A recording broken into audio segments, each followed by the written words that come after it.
Watching a film with friends, missing VHS videotape repeating.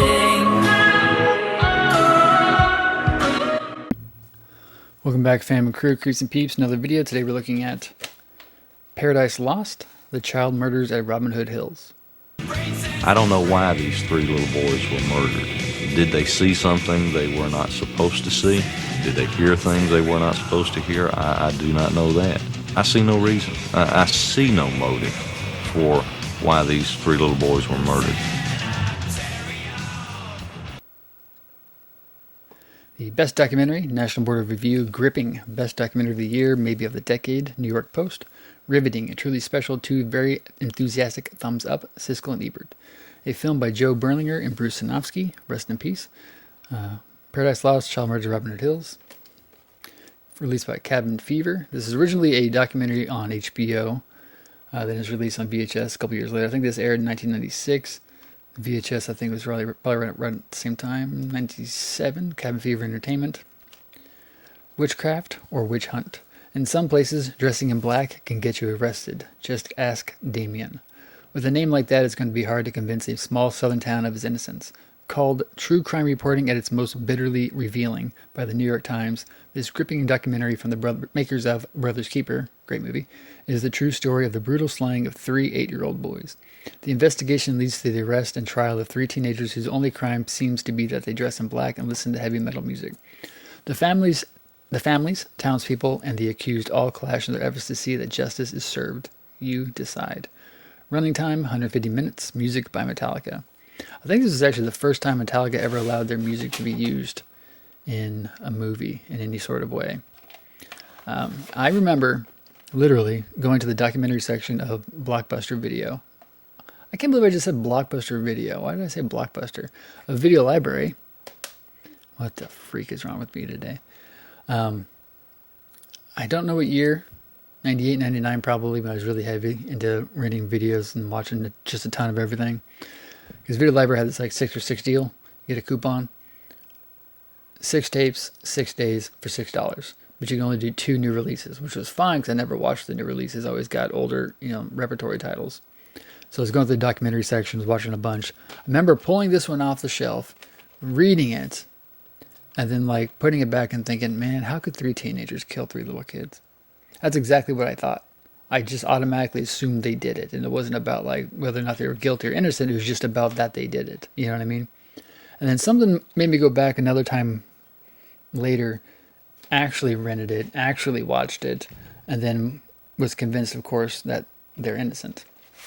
Now, this was 1996. There was a sequel in 2000, and there was another sequel in 2012. In a different documentary about the same story in 2013. Now, should I say anything? I don't know. It'd be spoilers if I tell you how it ends, but then again, it hasn't really ended, but it's sort of ended, and I don't know. But I remember watching this and just being flabbergasted by it. It's a terrific documentary. It's a case that I've followed from then till now. Every 4 or 5 years, I'll get really heavy back into it again. I remember in the early 2000s getting back into it, mid to late 2000s getting back into it, and early 2010s getting back into it. I've read case files, I've read trial transcripts, I've interviewed people in relation to this. I've met people. Screw it. I've met him twice, interviewed him on the phone. It's kind of ruins the story in a way if I tell you what happened, but they're not in jail anymore, although they're still guilty of the crime, if that makes any sense. It's called an Alford plea. But then again, they've been out of jail since 2011, it's 2025, so it's been 14 years if you don't know the story. Still, it's an interesting watch no matter what, because you watch this thing and you think you know the whole story, then you watch the sequel, and the sequel basically tells you that everything you saw in this was completely junk for the most part as far as the trial goes. And the third one covers all the bullcrap from the second one. And it's just this huge cluster F of it's a travesty of justice.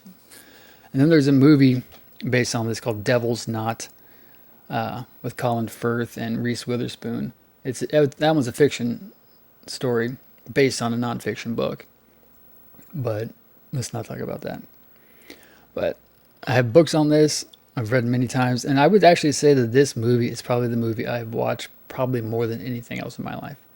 There was a time period where I'd watch this, I'd watch the sequel, I'd watch the third one, and I would just start back, and every night I was just watching them over and over again. And I could quote this movie like people quote Star Wars, or people quote, Austin Powers or Borat or something stupid like that. Like I know this movie backwards and forwards. It's crazy. Cool edition. Got a red foil on the cover of it. Again, this one I bought used from Video Library. When Video Library was closing down in 2007, selling off as much of their stuff, I found this one. Definitely grabbed it so this is legitimately most likely the one that I rented and watched and then I owned 10 years later. So, Brothers Keeper, one of the first documentaries that Joe Berlinger and Bruce Sinofsky did, was a really great watch too. Joe Berlinger went on to actually make Book of Shadows, Blair Witch 2, which is kind of interesting if you know about Joe Berlinger and what he was going after for Blair Witch 2 versus Blair Witch, and how it actually relates to the Paradise Lost trilogy. Nevertheless, I adore this movie in a weird way. It's about child murders. I'm still fascinated by the story. The story still doesn't technically have an ending as far as people like me are concerned. But if you haven't seen it, watch it. Watch the sequel. Watch the third part. Watch Amy Berg's West of Memphis. It's fantastic. So, Paradise Lost, The Child Murders at Robin Hood Hills. Let me know.